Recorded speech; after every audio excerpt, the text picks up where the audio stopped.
that I sent you guys the key for, that I just work out the questions from the old exam. So that's actually what I'm going to do here. They're in reverse order. So I'm actually starting, this is not number 1, this is number 6. So I'm starting at number 6, and we're just going to work our way back through the entire test. I have no idea how many videos this is going to take, but, you know, we'll just run with it. So here's our first reaction. The first thing that we have to do, since we were given an amount of product, CaOH2 is a product, and we were given the percent yield, and they want to know how much lime, that's the CaO, has to be added to the lake. Well, first we have to deal with the whole actual yield, that's what this is right here, and the percent yield. So remember, actual yield over theoretical yield equals the percent yield over 100. So I know my actual yield is 524. I do not know my theoretical yield, so that's basically our x.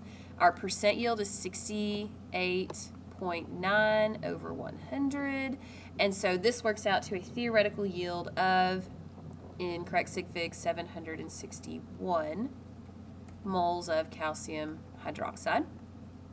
And this is what gets plugged into our stoichiometry to backtrack to the amount of lime that we have to add to the lake to neutralize this, you know, whole acid rain fiasco. So 761 moles of calcium hydroxide.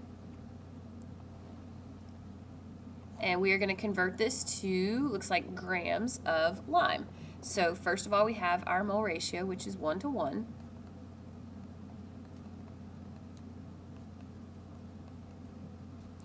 then to get to grams, we use molar mass. This has a molar mass of 56.08. Plug that into your calculator and you get 42,648.84. Of course, this is not correct sig fig, so going back to your question, you see you got 3 sig figs here, 3 sig figs here, so you're allowed to have 1, 2, 3 sig figs. Round according to that, guys, so you end up with 42,600 grams of lime.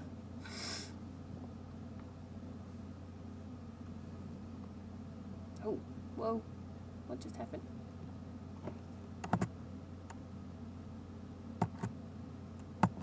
Aw, dude, I had such high hopes for this. Okay, so I'm gonna pull the lime one out of the way. I'd really like to be able to delete that. Cut. Yay. Okay. And now going to delete what I just wrote. Sorry, I'm trying out some new stuff here, so.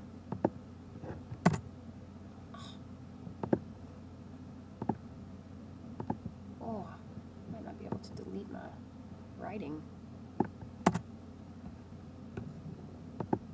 Sorry, I know this is kind of like a mess. Okay. Next up is going to be number 5, elemental phosphorus. Ignore the writing in red because, you know, that's kind of jacked up right now. Elemental phosphorus can be produced through this reaction, elemental phosphorus right there. Determine the percent yield obtained if 640 moles of carbon is used and 300 moles of calcium silicate is produced. Is that right? Yep, looks like it. Okay, so 640 moles of carbon. We're going to convert this. I'm going from moles to moles, so it's a one-step problem. So I just use my mole ratio of 5 moles of carbon to every 3 moles calcium silicate. And that works out to be 384 moles calcium silicate. Compare that to what we actually got. So actual over theoretical equals your percentage over 100. And in this case, X is going to be 81.0%. It actually works out to like 80.989%, but of course, we're only allowed actually 2 sig figs, so just 81%. This number right here is limiting our sig figs. All right, next up. I don't want to delete all that.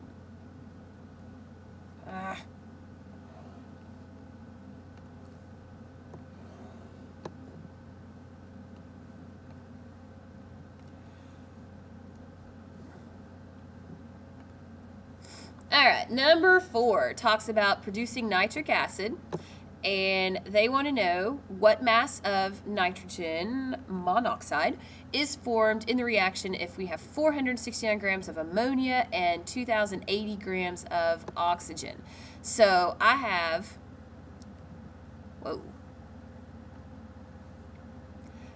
for crying out loud, 469 grams of ammonia and 2,080 grams of oxygen. And I want to know how much of that is formed. Now remember, when I have an amount of both reactants, then I have to find the limiting reactant. So I'm going to take each of these amounts of reactants and convert them to grams of nitrogen monoxide and then go from there. So 469 grams of ammonia, molar mass first.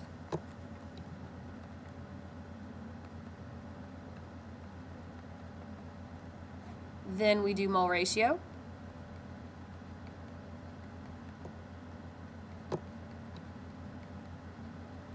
And then molar mass of nitrogen monoxide.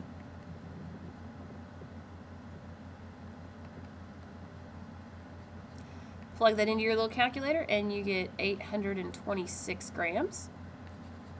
Okay, now we got to figure out, well, how much would we make if we used all the oxygen? So 2080 grams of O2. Basically the exact same steps we went through here, except now with oxygen instead of ammonia. So molar mass first. Mole ratio.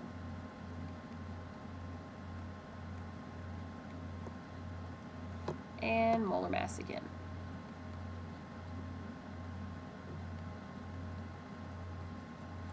And this one works out to be 1,560 grams. So now you just compare these two numbers and pick the one that is lower. So there you go. Whenever you're finding a limiting reactant is always going to produce the lower amount of product. And at this point, I think I'm going to go ahead and cut it off, and we'll do the second video for questions 1, 2, and 3.